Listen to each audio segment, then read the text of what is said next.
आज माझी पिल्लू 11 महिन्यांची झाली आहे। आमची गोड पिल्लू 11 महिन्यांची झाली आहे यावर माझा विश्वासच बसत नाहीये। कालपर्यंत माझी पिल्लू बाबू असं म्हणत म्हणत दिवस कसे निघून गेले खरंच कळलं नाही। आणि इथून त्यामुळे मला असं वाटतं वेळ खूप पटकन निघून जाते। असं वाटतं काल तर जन्म झाला आणि आज 11 महिने झाले। आमची वैभवी माझ्याकडून माझ्या फॅमिलीकडून खूप काही गोष्टी पुढे चालून शिकणार आहे, पण मला तर असं वाटतं मीच आमच्या लहानग्या पिल्लूकडून खूप काही गोष्टी शिकणार आहे। या 11 महिन्याच्या आठवणी तर खूप जमा झाल्या। तिचं पहिलं हुंकारा देणं, पहिलं हसू, पहिल्यांदा पालथं पडणं, पहिल्यांदा रांगणं आणि आता तर ती स्वतः उभं राहण्यासाठी प्रयत्न करते। वेगवेगळ्या बोबड्या बोलांनी आम्हाला आकर्षित करून घेते। पप्पा, मम्मी, दादा, मामा असं खूप काही बोलते।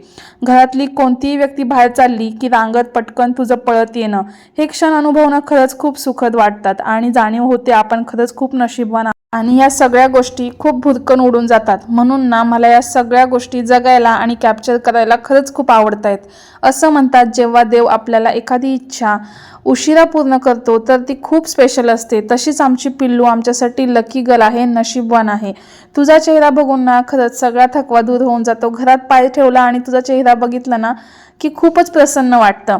आता तुला पप्पा, मामा, आजोबा या सगळ्या गोष्टी बोलायला यायला लागलेत, सगळं समजायला लागलेलं आहे। आणि म्हणतात ना घरातलं पहिलं नातवंड हे खूप लाडकं, खूप स्पेशल असतं। तशीच माझी पिल्लू वैभवी खूप लाडकी आहे, स्पेशली तिच्या आजोबांची एवढी लाडकी आहे की विचारूच नका। आणि आई होणं खरंच ही फिलिंग भारीच आहे।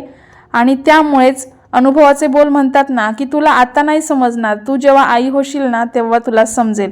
हे तुम्ही पण ऐकलं असेल। प्रेग्नन्सीचे सगळे महिने खूप छान गेले, खूप मस्त गेले, पण माझ्या बाळासोबतचे हे सर्वात सुंदर क्षण मला त्याहूनही सुखद आणि सुंदर वाटतात।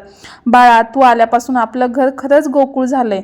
तू कितीही मोठी झाली तरी हे क्षण माझ्या आयुष्यात खूप माझ्या लक्षात राहतील। हॅपी 11 मंथ्स माझी पिल्लू। तू अशीच हसत मस्ती करत खूप हुशार होऊन खूप मोठी होत हीच माझी इच्छा आहे। खूप खूप प्रेम माझी लाडकी लेक वैभवीला।